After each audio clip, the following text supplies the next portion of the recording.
Hey guys, welcome back to another video. आप देख रहे हैं लॉ एंड फैक्ट्स। तो आज के वीडियो में हम लोग जानेंगे कि टोल प्लाजा क्या है और इससे जुड़ी सभी जानकारियां जानेंगे। टोल प्लाजा से संबंधित सभी नियम, कानून और उसके बारे में जो यातायात और सार्वजनिक सुरक्षा से जुड़ा हुआ है। भारतीय संदर्भ में बहुत महत्वपूर्ण है ये पूरा टोल प्लाजा को जानना। टोल प्लाजा के संचालन, शुल्क वसूली और संबंधित जो भी लॉ है, जो भी रूल्स एंड रेगुलेशन है, उनको जानना सिर्फ कानूनी छात्रों के लिए ही नहीं बल्कि आम जनता के लिए भी आवश्यक है। तो इस वीडियो के माध्यम से हम टोल प्लाजा से जुड़ी सारी प्रमुख कानून, नियम और दिशा निर्देश पर विस्तृत रूप से चर्चा करेंगे। इसलिए आज का वीडियो होने वाला है काफी इंपॉर्टेंट और काफी यूजफुल। तो चलिए स्टार्ट करते हैं आज का हमारा ये वीडियो।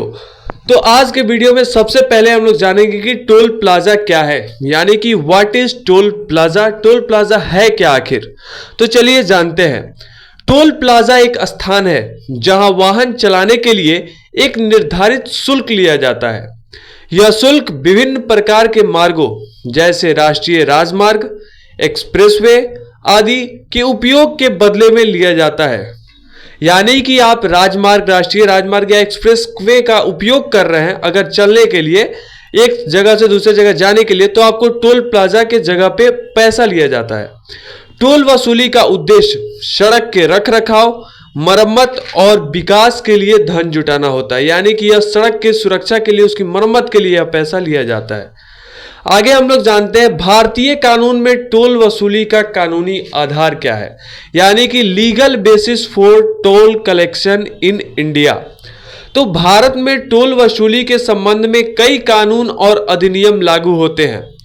तो चलिए जानते हैं वो सारे नियम, कानून और अधिनियम क्या क्या हैं। सारे कानून और अधिनियम को जानेंगे एक एक करके। तो सबसे पहले हमारा राष्ट्रीय राजमार्ग अधिनियम 1956, यानी कि नेशनल हाईवेज एक्ट 1956। यह एक्ट यानी कि यह अधिनियम राष्ट्रीय राजमार्गों के निर्माण, रखरखाव और संचालन से संबंधित नियमों को निर्धारित करता है। इसके तहत टोल वसूली को वैध रूप से स्वीकार किया गया है, यानी कि टोल पर पैसे की वसूली करना यह लीगल है, यह एक्सेप्टेड है इस अधिनियम के माध्यम से, जब इसे उपयुक्त प्राधिकरण द्वारा मंजूरी प्राप्त हो। भारतीय सड़कों का विकास और सुधार यानी कि road development and improvement act, यह भी एक अधिनियम है जिसके अंदर टोल प्लाजा के बारे में क्या दिया है आइए जानते हैं। यह अधिनियम सड़क निर्माण और विस्तार के लिए निजी कंपनियों द्वारा किया जाता है। इसमें टोल वसूली को नियंत्रित किया जाता है ताकि विकास और रखरखाव की प्रक्रिया सुचारू रूप से चल सके। तो इसलिए ये रोड डेवलपमेंट वाला एक्ट है ताकि सड़क निर्माण और विस्तार के लिए निजीकरण का व्यवस्था हो सके। भारतीय संविधान और केंद्रीय राज्य सरकार की शक्तियां, यानी कि इन लोगों की शक्तियां क्या है टोल प्लाजा के ऊपर। भारत का संविधान केंद्र और राज्य सरकारों को विभिन्न क्षेत्रों में कानून बनाने की शक्ति प्रदान करता है। टोल वसूली का अधिकार राज्यों और केंद्र सरकारों को दिए गए हैं, खासकर जब सड़कें राष्ट्रीय हित में होती है। तो टोल वसूली का जो भी राइट है ये सेंट्रल गवर्नमेंट और स्टेट गवर्नमेंट दोनों के पास है, खासकर जब ये रोड राष्ट्र के हित के लिए हो। आइए तीसरा हम लोग जानते हैं टोल वसूली के नियम क्या है, यानी कि रूल्स क्या है टोल कलेक्शन का। तो सबसे पहले है टोल रेट्स, यानी कि टोल की दरें क्या होनी चाहिए, क्या रेट होनी चाहिए टोल का, कितना रुपए लगना चाहिए, कितना नहीं।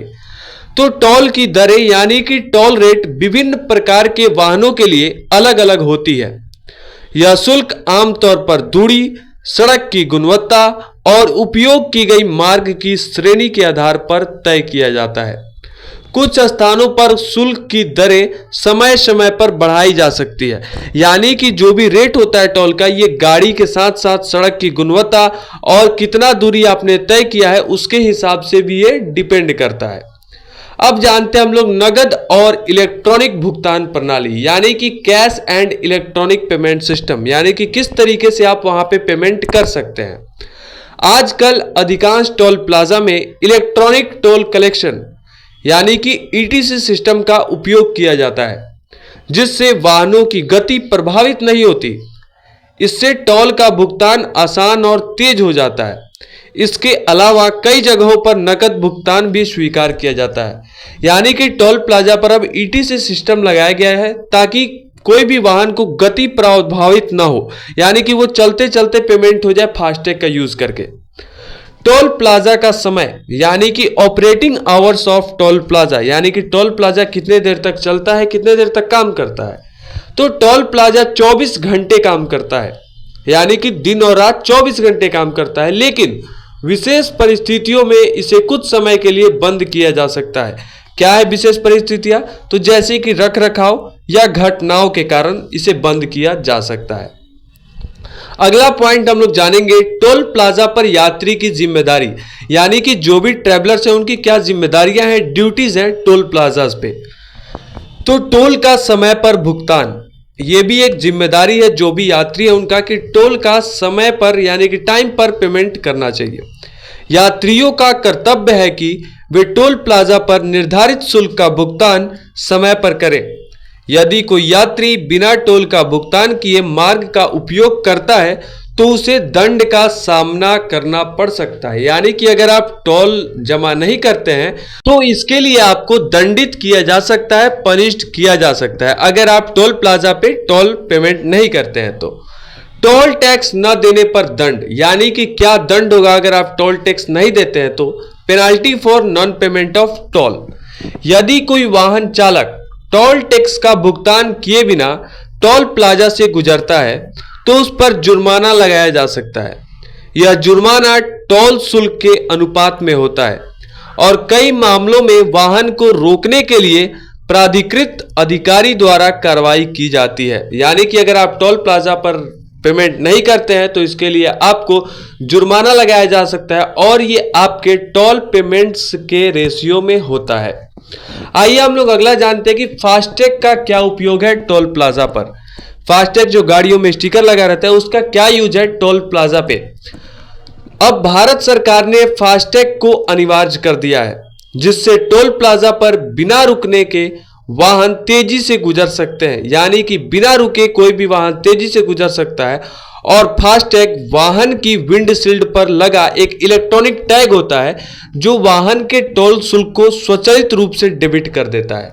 यानी कि आपको गाड़ी रोकने की कोई जरूरत नहीं होती, आपके विंडशील्ड पर ऑलरेडी इसका स्टिकर लगा होता है और यह चलते चलते अमाउंट डेबिट कर देता है जो भी आपका पेमेंट होता है। टोल प्लाजा के संचालन में कानूनी विवाद, यानी कि लीगल डिस्प्यूट्स क्या है टोल प्लाजा ऑपरेशंस के ऊपर, आइए जानते हैं। अनुबंध और सहमति, यानी कि कॉन्ट्रैक्ट एंड एग्रीमेंट, तो इसका क्या टर्म है टोल प्लाजा के ऊपर, चलिए जानते हैं।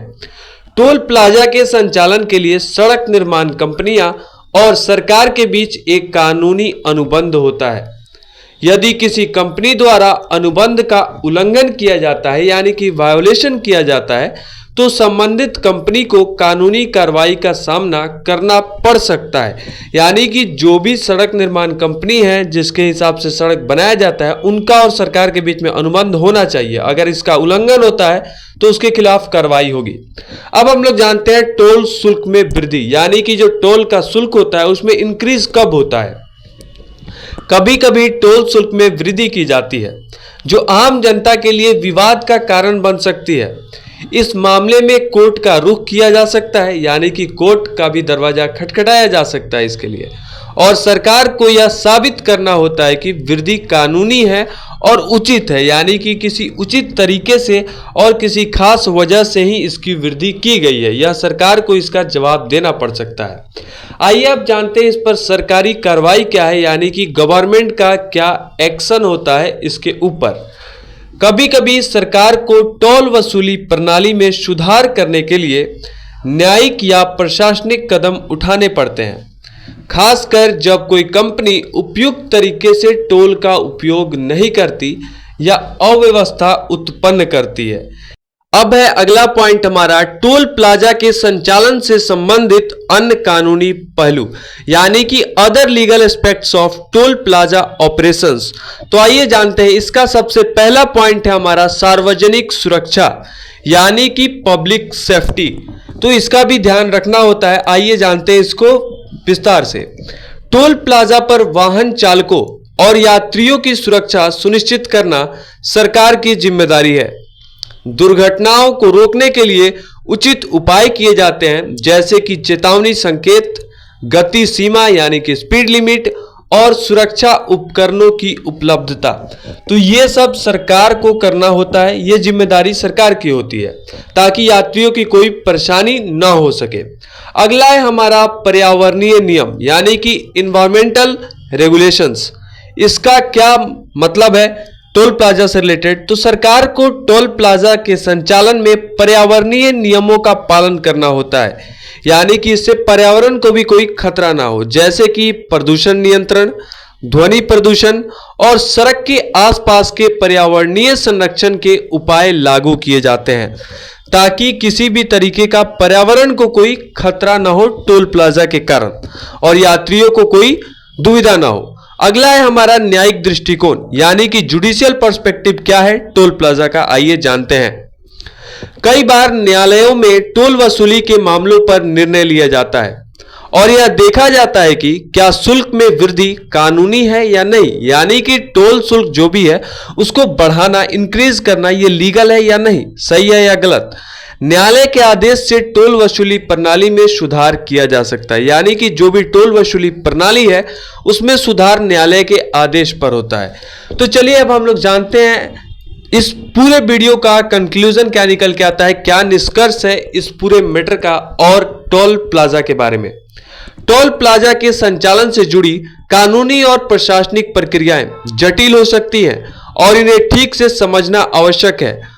और यह न केवल कानूनी छात्रों के लिए महत्वपूर्ण है बल्कि आम जनता के लिए भी यह जानना जरूरी है कि वे टोल प्लाजा पर कैसे व्यवहार करें, कौन से नियम लागू होते हैं और वे किस प्रकार से टोल शुल्क का भुगतान करते हैं। किसी भी विवाद की स्थिति में यह जानना जरूरी है कि कानूनी उपाय और कार्रवाई के रास्ते क्या हैं। तो ये पूरा इंफॉर्मेशन आपको कैसा लगा कमेंट सेक्शन में जरूर बताइएगा। वीडियो अच्छा लगे तो लाइक कीजिए, दोस्तों में शेयर कर दीजिए, चैनल को सब्सक्राइब कीजिए। मिलते हैं नेक्स्ट वीडियो में, तब तक के लिए बाय।